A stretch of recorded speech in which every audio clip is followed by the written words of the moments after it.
SPSP ಪಕ್ಷದಿಂದ ಸುವೇಂದ್ರ ಭಾರತೀಯ ಸಮಾಜ ಪಕ್ಷದಿಂದ ಉತ್ತರ ಪ್ರದೇಶ ಚಲೋ ಕಾರ್ಯಕ್ರಮವನ್ನು ಹಮ್ಮಿಕೊಂಡಿದ್ದೇವೆ. ಈ ಒಂದು ಕಾರ್ಯಕ್ರಮದಲ್ಲಿ ನಾವು ಸುಮಾರು 20 ಲೀಡರ್ಸ್ ಇಲ್ಲಿಂದ ಮುಖಂಡರು ಉತ್ತರ ಪ್ರದೇಶಕ್ಕೆ ಹೋಗ್ತಾ ಇದ್ದೇವೆ. ಈ ಉತ್ತರ ಪ್ರದೇಶಕ್ಕೆ ಹೋಗ್ತಾ ಇರುವ ಹಿನ್ನೆಲೆ ಏನಂದರೆ ಅಲ್ಲಿ ಬನಾರಸ್ ಅಂತ ಒಂದು ಇದರಲ್ಲಿ ದೊಡ್ಡ ಸಮಾವೇಶ ಒಂದು ನಡೀತಾ ಇದೆ. ಆ ಒಂದು ಸಮಾವೇಶಕ್ಕೆ ನಮ್ಮ ಕರ್ನಾಟಕ ರಾಜ್ಯಾಧ್ಯಕ್ಷರಾದ ಶ್ರೀ ಅಭಿಮನ್ಯು ಮಣೀಜಿ ಅವರನ್ನು ನೀವು ಬರಲೇಬೇಕು.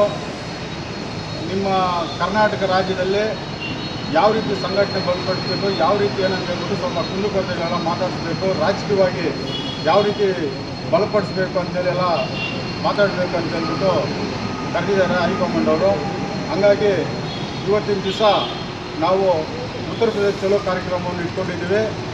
ಈ ಉತ್ತರ ಪ್ರದೇಶ ಚಲೋ ಕಾರ್ಯಕ್ರಮದಲ್ಲಿ ಎಲ್ಲ 20 ಜನ ಒಟ್ಟು. ಈ 20 ಜನ ಒಂದು 4 ಕಾರುಗಳು ಮಾಡಿಕೊಂಡು 4 ಕಾರಲ್ಲಿ ಹೋಗ್ತಾ ಇದ್ದೀವಿ. ಕಾರಲ್ಲಿ ಹೋಗ್ಬಿಟ್ಟು ಅಲ್ಲಿನ ಮುಖಂಡರನ್ನು ಭೇಟಿಯಾಗಿ, ರಾಷ್ಟ್ರ ನಾಯಕರನ್ನು ಭೇಟಿಯಾಗಿ ಇಲ್ಲಿನ ವ್ಯವಸ್ಥೆ ಹೆಂಗೈತೆ, ಇಲ್ಲಿನ ರಾಜಕಾರಣ ಹೆಂಗೈತೆ ಅಂತ ಹೇಳ್ಬಿಟ್ಟು ನಾವು ಅವ್ರನ್ನ ಚರ್ಚೆ ಮಾಡಿದ ಮೇಲೆ ಇಲ್ಲಿನ ಸ್ವಲ್ಪ ಅಜೆಂಡಗಳನ್ನು ನಾವು ಒಂದು ಪಟ್ಟಿ ಮಾಡಿದ್ದೀವಿ.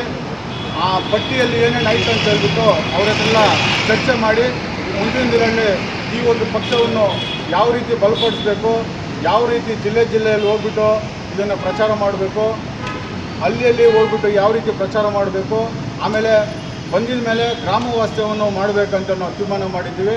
ಇದ್ರ ಬಗ್ಗೆಲ್ಲನೂ ನಾವು ಹೈಕಮಾಂಡಲ್ಲಿ ಚರ್ಚೆ ಮಾಡಿ